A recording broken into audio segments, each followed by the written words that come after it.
Hello guys, my name is Amit Sani and I welcome you in this The Hindu analysis video in the morning. These videos come in the evening. Mahipal sir is taking the MCQ course now on the StudyIQ premium platform, and total 100% positive feedback is there till date, and very helpful that video is that is the response there. So please join that as soon as possible. The most important help is there for the UPSC Prelims examination next year, 6th December. The Hindu. Let's start. Pocket News app trending on Google Play. Regarding these courses, you can call on those given numbers, and this is the link for MCQ course there, and you can call on these two numbers for any payment related query or any issue you face there. Here on Telegram channel you will get the PDF. The link is given here on this Facebook group, so here you can send me the request. You can follow me on Instagram too. And first issue important for GS paper 3 and 2 also. RBI in its periodic review keeps the repo rate unchanged at 1.515%. Since February it was a consistent decline. If you can see here, 135 basis points, or you may say 1.35% decline was there. From 6.5 we came to 1.15. so that was huge, and a consistent decline was there. In that period inflation remained on a lower side. That's why they had that space. Why? Because when repo rates they are down, then interest rate in the banks, that is also down, so more money can be infused in the economy, so the liquidity will rise. So the liquidity will rise, then the inflation will rise, because for the same amount of commodities, more liquidity is there in the market, so inflation will rise. Okay, if I have 1,000 rupees in my pocket and the vegetable seller knows about that, then the prices will be according to that. If I have 2,000 rupees to spend there in the market, then the vegetable seller that will raise its prices there. So this is how the inflation rises. Now the food inflation mainly is rising, and significantly the retail inflation is going to rise very soon. So these projections are there by RBI. So they say that we need some space here, because there has been a consistent decline since February, and the inflation is also a big factor. So we are keeping it unchanged at 1.15%. And this decision was taken by the Monetary Policy Committee, MPC, headed by the RBI governor there. 6-member committee. It was established in 2016, and MPC has committed to maintain an accommodative stance as long as it is necessary to revive the growth. So one article is also there in the newspaper today regarding that. It's a strategic pause. How? In holding the interest rate, the RBI is waiting to see what is in the coming budget. Budget is going to come in February month, and from here around 3 months are left. So they want to see what's there in the budget. So that will influence a lot of things, and inflation is rearing its head up again, and the government's approach to fiscal deficit glide path is still unclear, even as the macro numbers indicate a considerable slippage in the target of 3.3% on this fiscal, because the GDP growth numbers are consistently coming down for the last 6 quarters, and recently the numbers were given as 4.5%. so what's going to happen? And they need to do more and more expenditure, and that's totally constrained. So the virtual stagnation is there in the private sector expenditure, and here a huge lack of will to do more expenditure from the government side. So that's why many concerns are there, and these all things are being observed by RBI and the MPC also. So MPC decides to take a strategic pause here. Let's see what's coming in the budget session, and what are the projections, what are the announcements there, and what is going to be the economic trajectory till then. So they are taking a pause here, and they are keeping it unchanged. And one more issue, when they are consistently coming down and they have reached up to 5.15%, and another 25 basis point decline was expected by the industry, then that would have gone below 5%, and then the space then the space would not be left for the future strategy. So they need some space there, and RBI runs the risk of blunting the repo rate weapon if it continues to cut rates without the cuts being transmitted down the line. So that's something really important. In another article, we discussed that some experts are saying RBI practically today has only one tool that's working, and that's the repo rate changing. So they are consistently using that, and that is the only reflection of their autonomy. And now if that becomes a blunt weapon, then RBI will not have anything left working on its side. Okay, so that's why MPC has taken care here, and they say there is a monetary policy space for the future actions also. Okay, so that's important. And governor also talks about some positive issues, like some green shoots they are observing in economy, as the rise in November purchasing manager index that I explained to you, it is above 50, so it's some expansion indicator in the economy, especially in the manufacturing and services sector. And another issue is the shifting funds from financial investments to fixed assets by companies. So that can also revive the capex there, which is facing a lot of hurdles, and that's almost stuck. So if the capex is going to rise, then the economic activity and the outputs, they are certainly going to rise. So these two green shoots they are indicating here. So that's important. That's why it's called a strategic pause by RBI and the MPC specifically. Next issue, here important defense deal worth rupees 33,000 crores have been placed with the Ordnance Factory Board and Bharat Electronics Limited. You see what they are developing for many years now. First issue, T-90 tanks. License has been given by Russia, and OFB is building these T-90 tanks, very efficient tanks. Now you will tell me the details of T-90 tank. What is the specific feature and where it is used. So this deal for T-90 tanks is going to be 19,000 crore rupees. Akash surface to air missile. You can see the launch here from this truck in the air. So it's a surface to air missile, and 6,300 crore rupees deal is signed with Bharat Electronics Limited. Okay, so indigenously developed by DRDO, this Akash missile is, and the supplier is BEL. And here again another issue, integrated advanced command and control system nodes. The supplier is again Bharat Electronics Limited, and 7,900 crore rupees deal is there. So in total 33,000 crores deal have been placed with the OFB and BEL in the last 2 months. So that data is given by Ministry of Defense there. And you see, in last 5 years, 14 to 19, 180 contracts valued at around 2 lakh crore rupees, you may say, because 1,96,000 crore rupees and more are about to come. So around 2 lakh crore rupees deals were there, and these are all for Indian industry. So that's the greatest thing about it. We are becoming more and more independent here, and these are very efficient modules, and they are certainly raising our capacities. And as the report says, some more are in the pipeline. So more contracts are going to be signed now, and these are all orders for the Indian industry. So that's the greatest thing about it. More and more technology transfers we need, because we do not lack any potential. We have enormous potential. We have genius minds working here, and the great performances by these institutions like DRDO, ISRO, they are going on, and there is no doubt that we can give excellent results there, and way better than other exotic industries. So the details of Akash and T-90 you will give me in the comment section. Next, RS clears bill to lower corporate tax rates.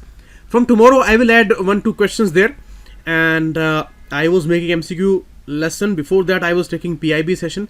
Now I have this space here in this Hindu lesson that I can add 1-2 questions here, so I'm gonna add there. So please look for specific details when I tell you.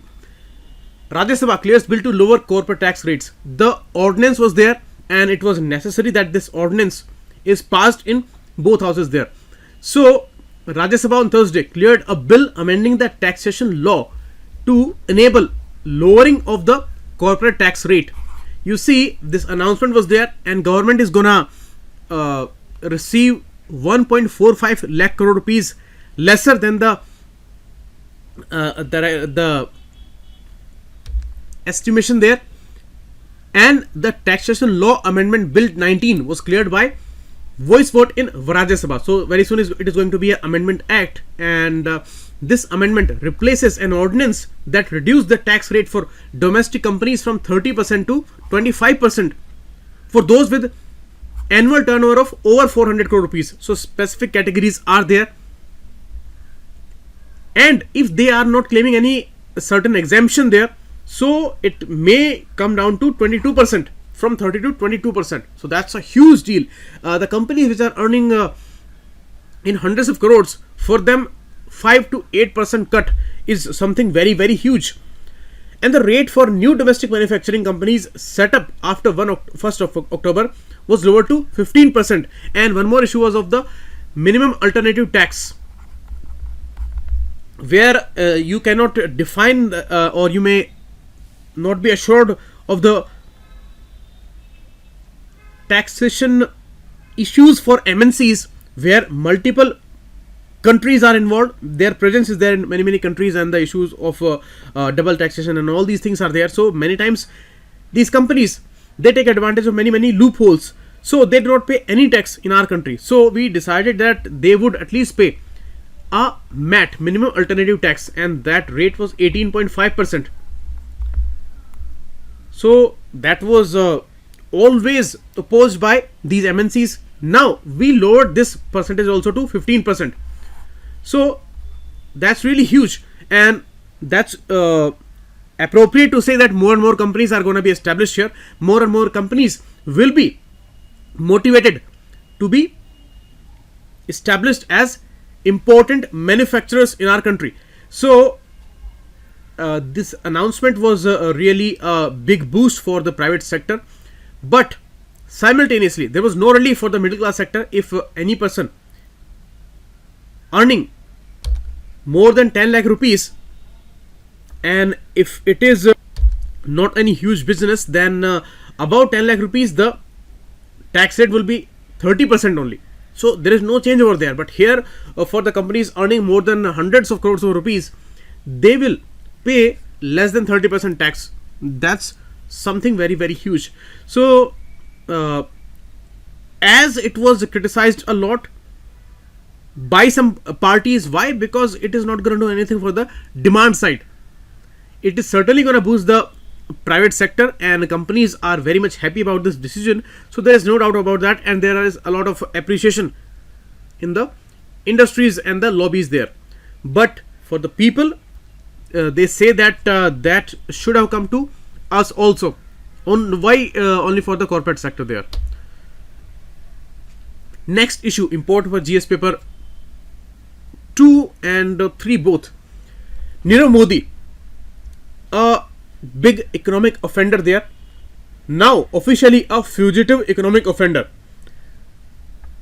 That declaration is done by a Special Prevention of Money Laundering Act court on Thursday, and they declared that diamond trader Nirav Modi, an accused in the PNB scam case, is now a fugitive economic offender. What's the consequence now? Now they can start the proceedings to confiscate his assets. Okay, so the notices are given to the parties, and the matter will be discussed in January month. But he is going to be the second person to be declared a fugitive economic offender under the new Fugitive Economic Offenders Act.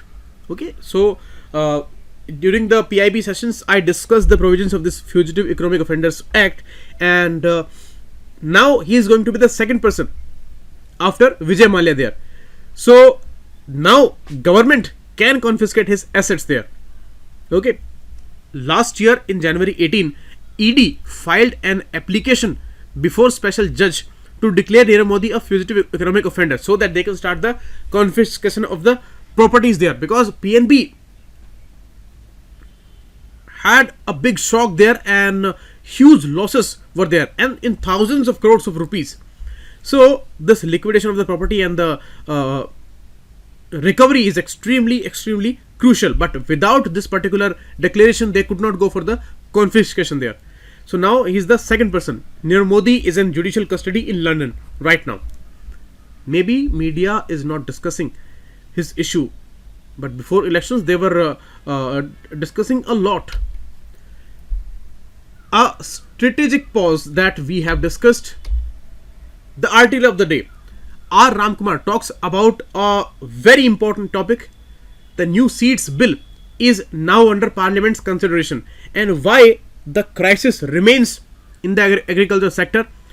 They always talk about big schemes, big announcements. They use those honorable wordings there, annadata and all, and what we are doing, we are changing their lives, double income and all. But what really happens, the devil is in the details of these bills and all. And here a clear bias is there in the favor of private companies and against the farmers' rights. That revelation is there in this article. You see, previous versions have been there of this seeds bill, but now this is going to be introduced, and let's look at the history there.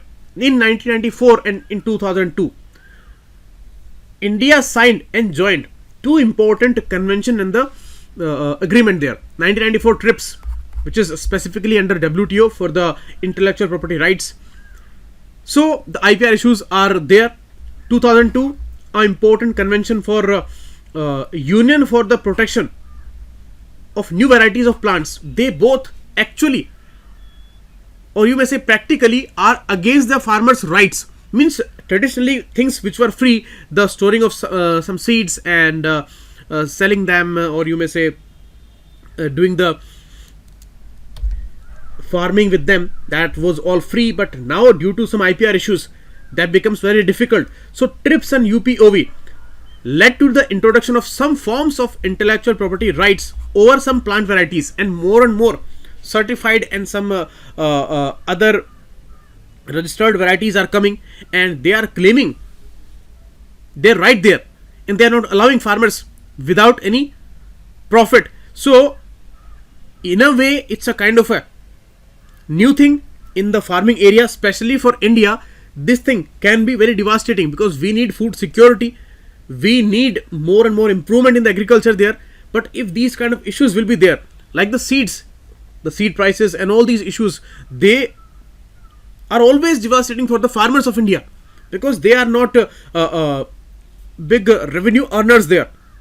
Okay, mostly it is subsistence farming, and it is not like American farmers or the Australian farmers there who are earning millions of dollars out of their agriculture. It is not like that in India. So that's why the Indian condition is very specific, and the issue of these rights is very sensitive there. Recent case was there in Haryana where some farmers were doing farming, and that issue was taken to the court by a company because they did not allow that variety there. They said that it is for our chips, and this variety of potato you cannot do the farming there.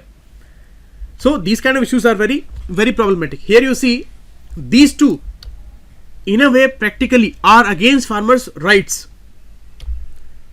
Now we talk about two other things. CBD, Convention on Biological Diversity, which is about the fair and equitable sharing of benefits arising out of the genetic resources. So it provided for prior informed consent of farmers before the use of these resources.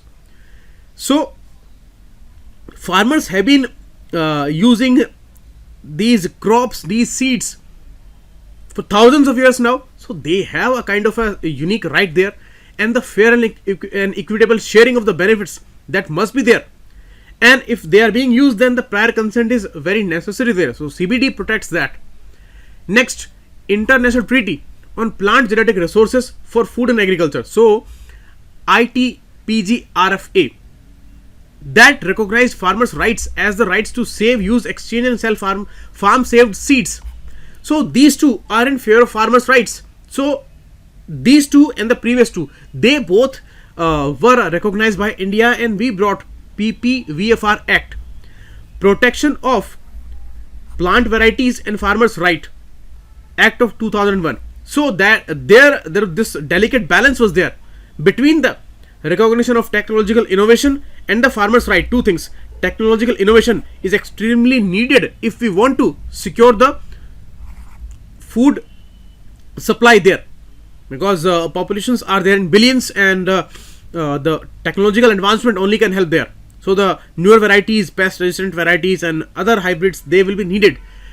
So the technological innovation we cannot ignore there, but we have to protect our farmers also, because we got our freedom in 1947. Then also we were agricultural economy, you may say, because most of the people, they are dependent on the agriculture or the allied activities there, and till date the same position is there. Maximum number of population, they are dependent on agriculture and the allied issues there. So the recognition of farmers' rights and the protection of those rights is the ultimate need there, and the kind of situation which is prevailing today, the crisis which is there, that makes the urgency more and more there. Now the PPVFR recognized three roles of the farmers: cultivator, breeder and conserver. As cultivators, farmers were entitled to plant back rights. As breeders, farmers were held equivalent to plant breeders. And as conservers, farmers were entitled to reward from the National Gene Fund, because they are doing agriculture, they are having seeds, and they conserve them, they store them, and it's a genetic resource. So these three roles are important, and which were recognized in the PPVFR Act. Now, according to the government, the new seeds bill is necessary. As they always say, election bonds, they are necessary, and many controversial things, they are necessary, but you go into the details and you know the truth there. We go into the details of election bond, then we know that it's a total fraudulent activity. The transparency is nowhere there. They claimed out the transparency. And here about the seeds bill, they say it's necessary to enhance seed replacement rates in Indian agriculture. That's really a truth. We need that seed replacement there. We need more and more certified seeds who have better yields. So we need better yield for sure. So the goal is very worthy. But such legislation, the seeds bill, is expected to be in alignment with the PPVFR Act. Okay, because the name is Protection of Plant Varieties and Farmers' Right, means the plant varieties protection is there, and the farmers' rights, they are also taken care here. So it should be in the line of that, because it is recognizing the TRIPS and UPOV and CBD and ITPGF RFA, all of them. So it was a great balance, and it's a very great balancing act of 2001, PPVFR Act. So that should be complied with. Now, as I said, certified seeds we need, because their yield is more, and they are more stable than the farm saved seeds. So this shift is needed, but two things. This shift is achieved in two ways. One, by policing. Second, by enabling atmosphere. Second is in favor of farmers. First is in favor of seed companies, private companies.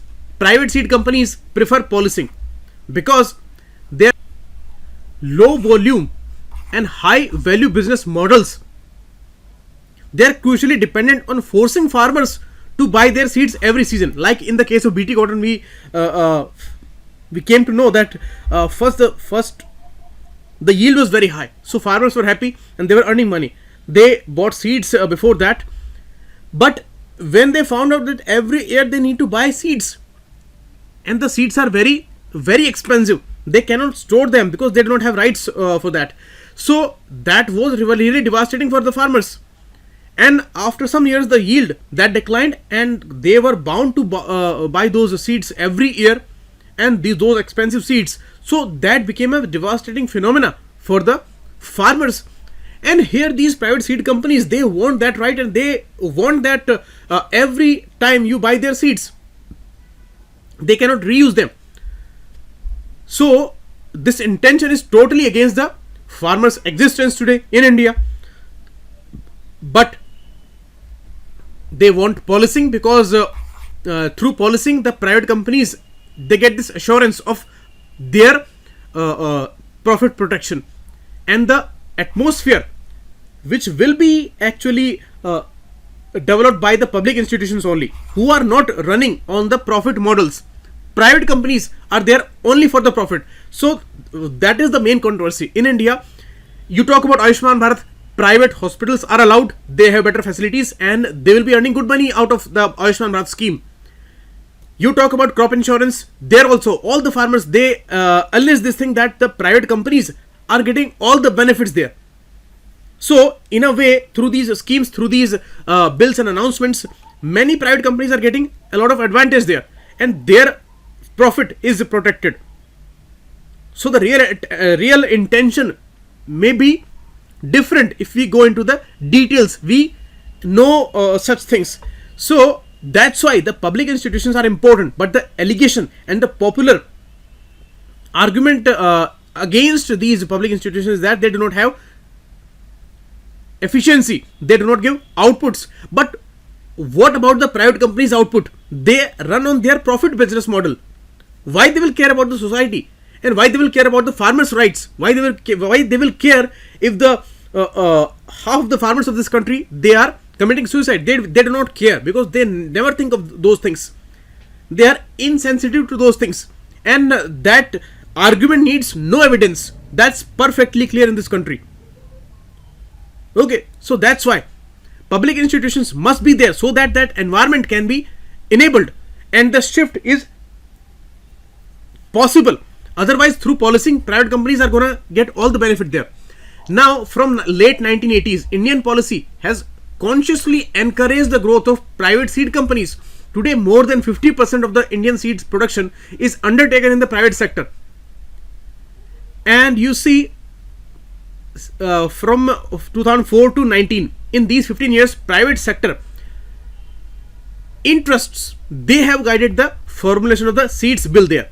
So, not surprisingly, many of the bill's provision deviate from the spirit of PPVFR Act. The ongoing discussion in the new Seeds Bill 19, there a lot of ignorances are there for the farmers' rights, and that is totally away from the spirit of PPVFR Act. Actually, some provisions are just opposite, where the need is to do this, and they are doing just opposite, just to save the particular privilege of these companies and the profit protection of these companies. Okay, and all in the favor of private seed companies. Here 6 examples the writer is giving, and they are burning examples, and they are revealing the truth there. First, Seeds Bill insists on compulsory registration, okay, where it was a voluntary registration in the PPVFR Act. Means if something they feel necessary to conserve, then they can go for the registration there. As a result, many seeds may be registered under the Seeds Bill, but may not under the PPVFR Act. So this way, what's going to happen? If some particular seed is derived from the traditional variety, then that will be registered by the private companies, and they will have the right over it, and they will say that it is protected under our authority. We cannot allow this to the farmers. So this way, the registration will be done by these powerful, rich companies. Second, PPVFR Act. According to that, the applications for the registration should contain the complete passport data of the parental lines. Means from where this seed came, who protected that, who developed that, and how it reached up to this particular development level. So the easier identification of beneficiaries and the simple benefit sharing process was possible with the PPVFR Act. Now, according to the new bill, if any company will bring a derived variety, they will not need to tell about the parental line of the seed, and they will say that we have developed that, so give us the authority, and they will get the authority, because the proper passport data of the parental lines from which the seed variety was derived, that is not necessary in the new seeds bill. So intentionally it is like that, so that the companies, they can get many seeds registered in their name.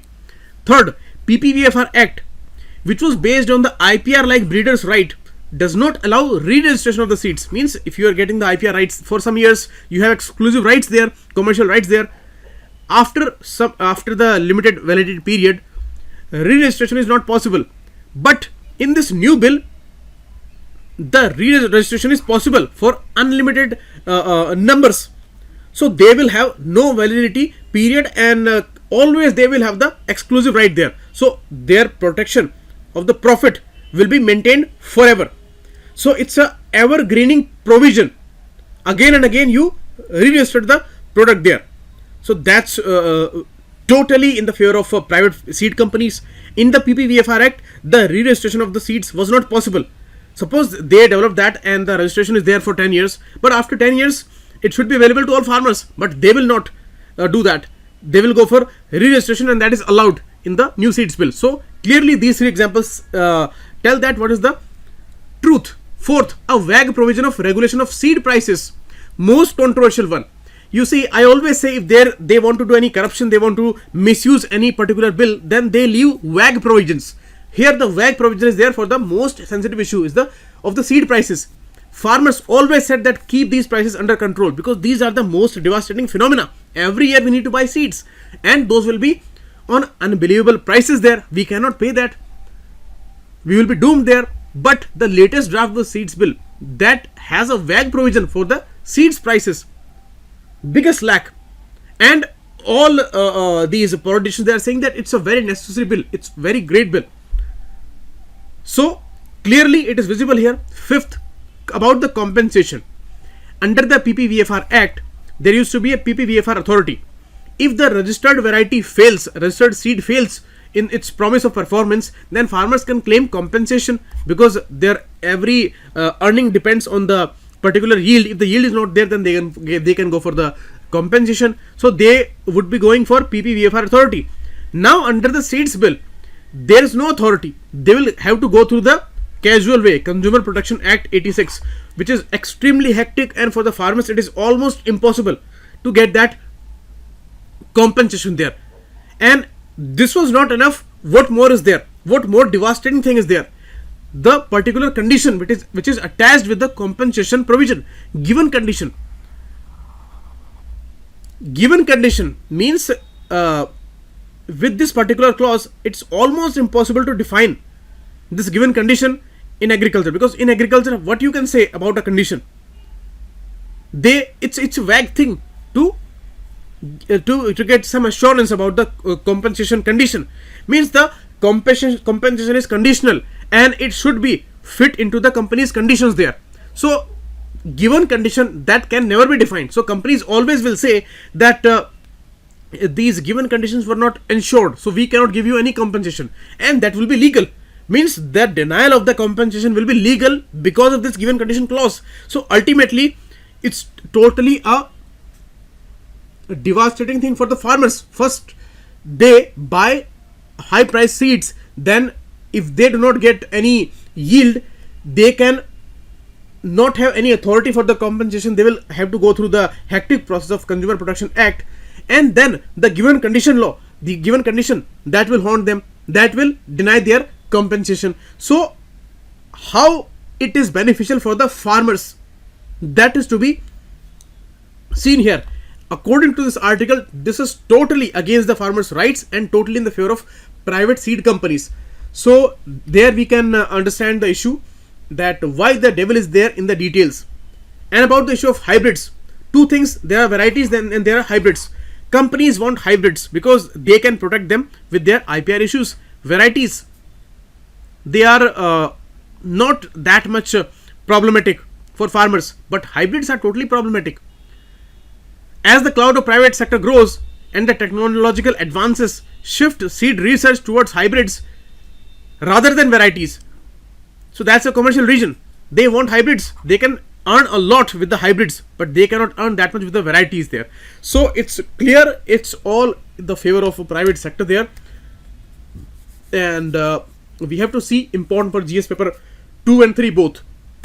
The Iran article is very simple, not that much important for us in the examination, but the text you should go through. I have highlighted those things there, and that will tell you why the economic sanction issue on Iran that is proving to be devastating, and there is a history of the protest now, and the economic and social protests, they are rising there, and this issue is gonna bring a new negative situation for sure. So that's all. Thanks a lot. Keep watching to Submit.